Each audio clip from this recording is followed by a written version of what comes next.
ये सैटेलाइट तस्वीरें हैं इजरायली शहरों की, जहां की मैपिंग कर हिजबुल्लाह ने इजरायल को बैकफुट पर ढकेल दिया है। हिजबुल्लाह लड़ाके अब इजरायल के अहम ठिकानों की मैपिंग का फायदा उठा रहे हैं। इजरायल के अलग अलग ठिकानों और सैनिकों के समूहों को अब आसान शिकार बना रहे हैं। समूह के लड़ाके आए दिन इजरायल पर भीषण बमों की बौछार कर रहे हैं।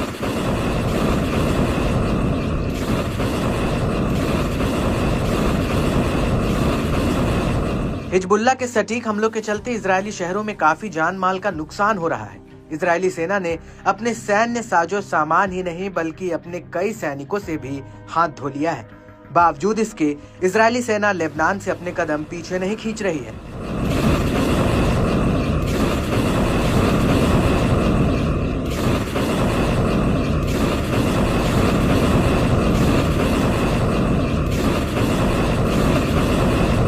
इसी कड़ी में हिजबुल्लाह ने उत्तरी इजरायल के इलाट इजरायली ब्रिगेड को रॉकेट हमले से निशाना बनाया। इसके अलावा पहली बार इजरायल की जमीनी सेना के एक कैंप पर हमला बोला गया। इस दौरान बड़े पैमाने पर नुकसान का दावा किया जा रहा है, मगर अब इजरायली सेना की ओर से इस पर कोई प्रतिक्रिया सामने नहीं आई है। दावा तो ये भी है कि लड़ाकों ने रॉकेट बैराज से उत्तर में गोलानी ब्रिगेड कमांड के प्रशासनिक मुख्यालय श्रगा बेस को निशाना बनाया।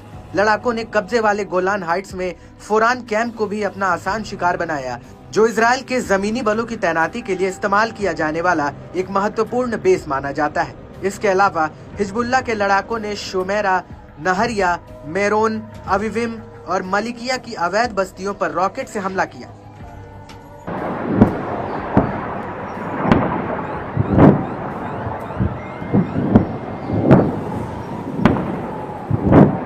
समूह ने गोलान में इसी तरह के रॉकेट बैराज से उत्तरी राबिया बेस पर हमला किया, जो इजरायली सेना की 188वीं ब्रिगेड की 71वीं बख्तरबंद बटालियन का कमांड मुख्यालय है।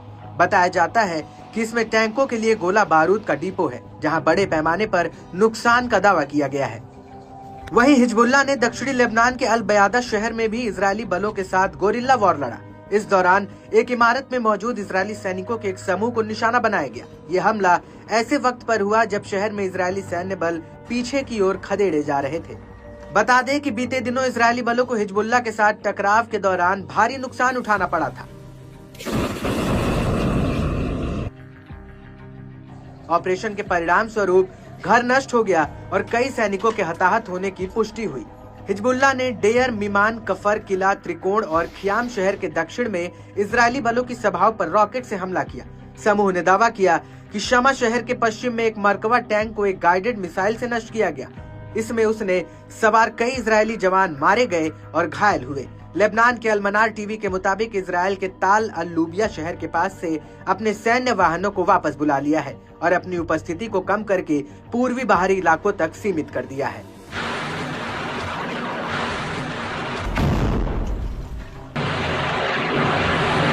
इस बीच इजरायली चैनल 12 ने बताया कि हिजबुल्लाह के हमलों से उत्तर और दक्षिण इजरायल की कई सड़कें बर्बाद हो गई हैं। युद्ध ने आजीविका, अर्थव्यवस्था, पर्यटन और कृषि को तबाह कर दिया है।